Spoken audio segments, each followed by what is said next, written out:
या मत्सरता से रहित रहने के लिए जो सिद्धांत प्रदान करती है भक्तों को।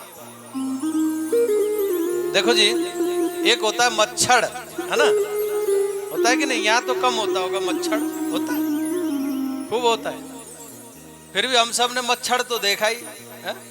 और एक होता है मत्सर, मत्सर कहते हैं ईर्ष्या को, है ना।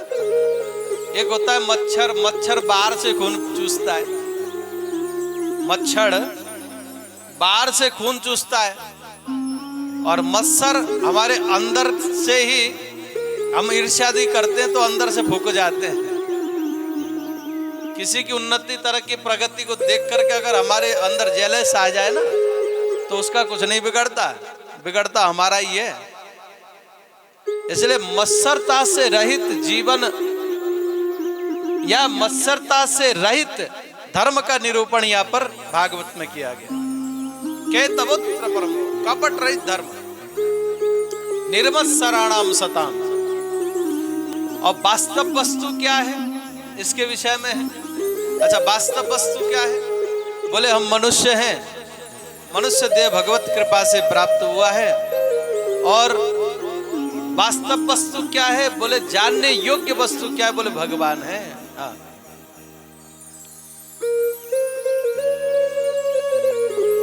वेद्यम वास्तवमत्र शिवदम वस्तु शिवदम तापत्रयोन्मूलनम।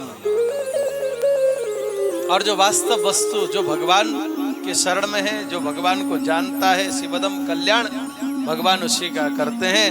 तापत्रयोन्मूलनम, तीनों प्रकार के दुखों से भगवान उसकी रक्षा करते हैं। श्रीमद् भागवते महामुनिकृते किंबा परेरीश्वर सद्यो रिद्धवरुद्ध तेत्र कृतिभि शुश्रूषु विस्तक्षणा।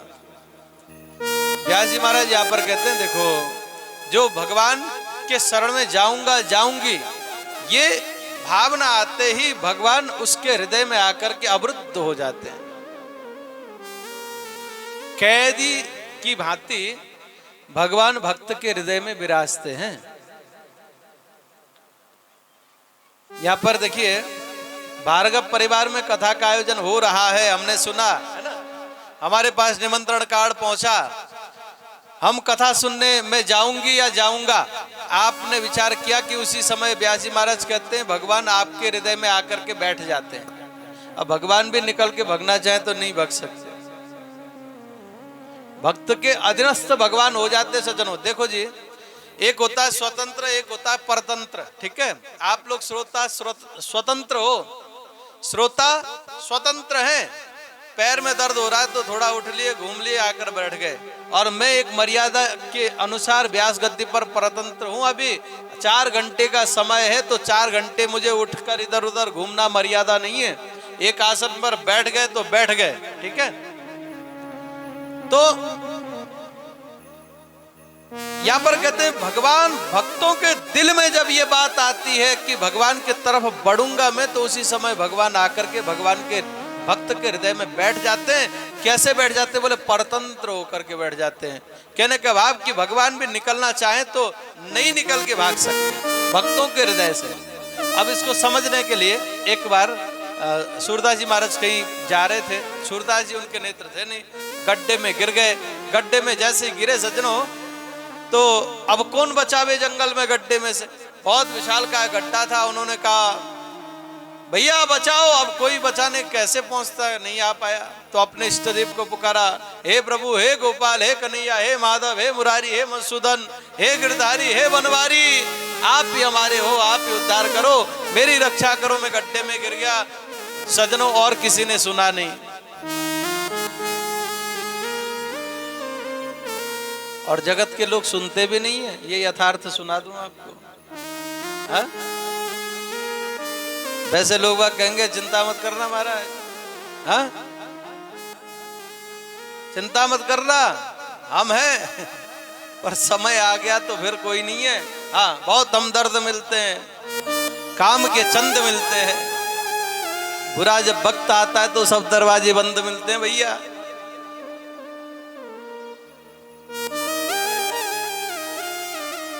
किसी ने नहीं सुना, ये जगत की रीति है।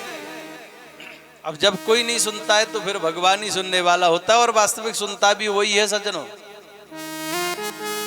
कोई और तो आया नहीं, भगवान स्वयं आए। भगवान ने आकर के कहा, बोले बाबा हाथ लाओ। एक ग्वाले का वेश बनाकर भगवान आए, गोपाल बन करके। बोले तुम कौन हो, परिचय मांगा। भगवान ने कहा मैं गोपाल हूं, उच्चारण कर रहा था, तुम्हारी आवाज आए तो बचावे आ गया हूं। और जैसे ही सज्जनों हाथ पकड़ा बाबा ने, समझ गए ये कोई गोपाल नहीं, ये तो मेरा ही गोपाल है, ये और गोपाल नहीं है, मेरा इष्ट ही गोपाल है। मेरी रक्षा करने के लिए, मुझे इस गड्ढे से निकालने के लिए आया है। भला कौन, किसमें इतनी सामर्थ्यता जीव को बचा सके, भवसागर से पार कराने वाला तो भगवान है। आज वही प्रभु मुझे बचाने के लिए आया है। आज जैसे स्पर्श हाथ का मिला भगवान के हस्त कमल का, समझ गए सूरदास जी महाराज और बाहर आए। कस के पकड़ते हैं, भगवान छुड़ाना चाहते हैं। कन्हैया ने बहाने भी बनाए, बोले बाबा ऐसा करो, देखो मेरी गौ माता काफी दूर चली गई है, मोह जाने दो। आज भगवान का हाथ बाबा छोड़ना नहीं चाहते, भले छोड़े भी तो कैसे। जन्म जन्मांतरों की परीक्षा, जन्म जन्मांतरों का भजन साधन पूजन ध्यान योग दान तपस्या का फल आज मिला कि प्रभु का स्पर्श सुख प्राप्त हुआ है। बाबा को भला कैसे छोड़ते, और कस के पकड़ते। पर जीर्ण शीर्ण शरीर है, नहीं रोक पाए भगवान को।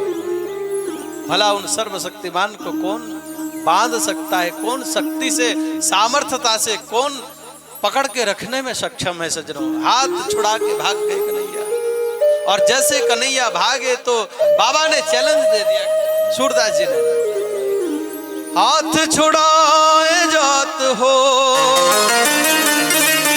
निर्बल जान के मोर, हृदय से यदि जाओगे सबल जानू में तो। लाला तुम बड़े बलशाली मानते हो अपने आप को,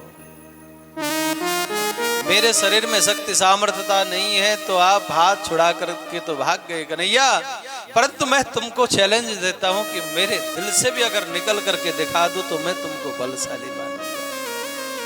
तुम में सामर्थ्यता नहीं कि मेरे मन से निकल करके जाओ। तो सजनों भगवान भक्त के हृदय से भागना भी चाहे ना तो नहीं भग सकता। श्रीमद्भागवते महामुन कृते किंबा परेरीश्वरः सद्यो हृद वरुद्धते त्रिकृतिभिः सुसुसु विस्तक्षणात्।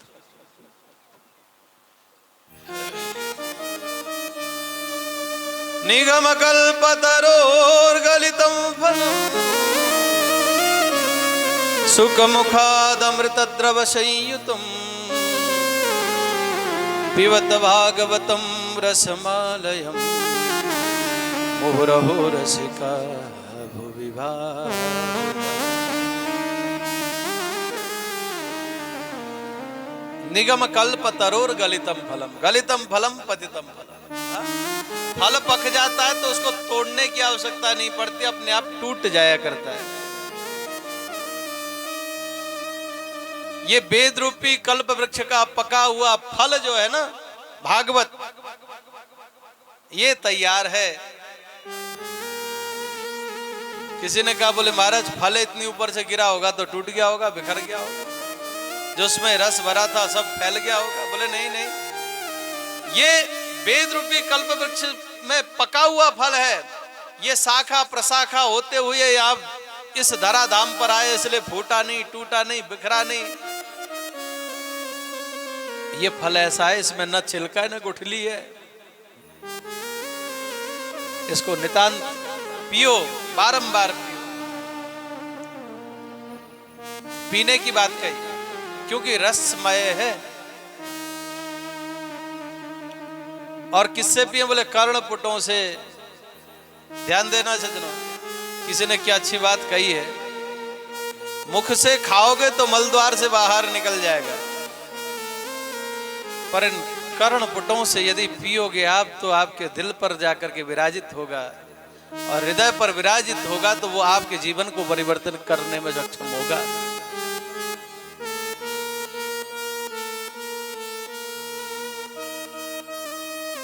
पिबत भागवतम रसमालयम।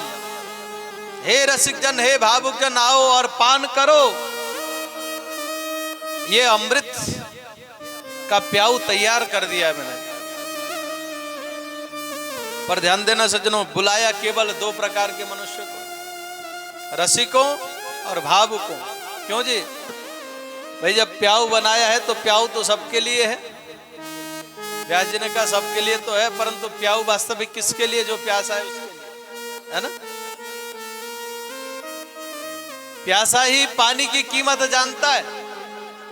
प्यास नहीं है तो पानी की कोई कीमत नहीं।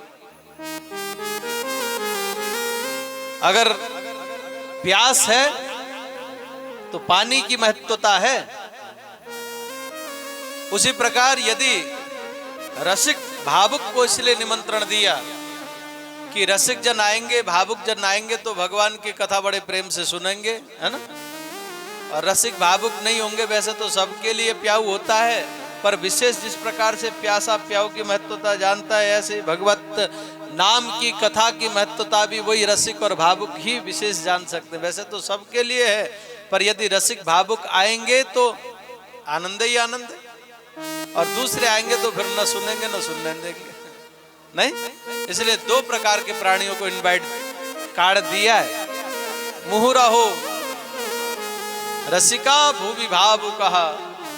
बोले मुहु बारंबार पियो। बोले कब तक पिए? 7-8 वर्ष जने कहा अड़गी में पिया।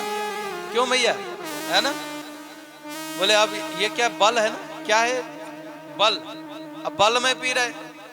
कब तक पिए? बोले हम तो गोवर्धन तक कथा, हाँ, रस पीने के लिए गए। वृंदावन जाते हैं, हरिद्वार जाते हैं, जम्बू जाते हैं, कितना पिए? बोले आलयम मोक्ष पर्यंतम आसवंतात लयम। हाँ, हम भगवान से बिछुड़ करके आए हैं, जब तक भगवान में एकीकरण हो जाए तब तक पिए। और ध्यान देना सज्जनों, देखो जी, पेट भोजन से भरता है, ठीक है? पेट भोजन से भरता है, और भगवत रस से यदि हमारा मन भरने लग जाए तो फिर वास्तविक हम रसिक है ही नहीं। ये प्यास तो ऐसा है, जितना पियो उतना बढ़ता है ना?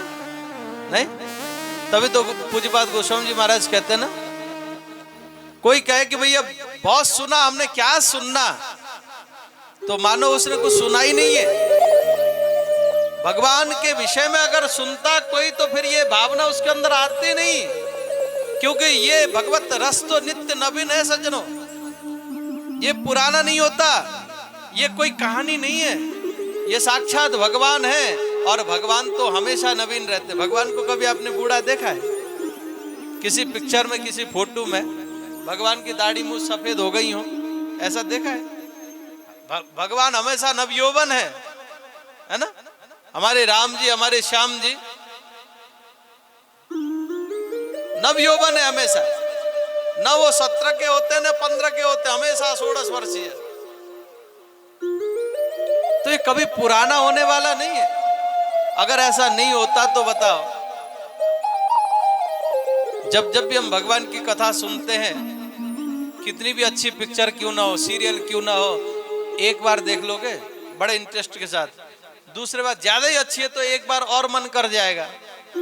2-3 बार आपने देख लिया तो पूरी स्टोरी आप बताया क्या देखना उसे, ये ऐसा ऐसा है, कहोगे नहीं कहोगे? पर क्या भगवत कथा के विषय में ऐसा भाव कभी आता है? कभी नहीं आता। मैं 2003 से तो कथा कह रहा हूं, उससे पहले मैंने पढ़ाई की, अध्ययन किया गुरुमुख से, गुरु के सन्निधि में। और आप यथार्थ मानो कि मुझे कथा में इतना आनंद आता, कहीं कथा चल रही होती है 5 घंटे में बैठ जाता हूं तो मुझे पता नहीं पड़ता कब समय निकल गया।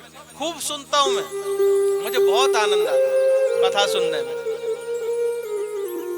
तो भगवान की कथा से ये भाव कभी नहीं आया कि अरे मैं ही सुनाता हूं क्या। अरे राम राम, जो सुनने में जो आनंद है सज्जनों, वो सुनाने में नहीं है, ये यथार्थ है। उसमें कुछ प्रयत्न भी नहीं है। भगवान के कथा से कभी तृप्ति नहीं होती सज्जनों, और जिसकी हो जाए तो फिर वो तो अभागा है। गोस्वामी जी महाराज कहते हैं, रामचरित जे सुनत अघाई, रामचरित जे सुनत अघाई, रस विशेष जानतिन नाई, रस विशेष जानतिन नाई।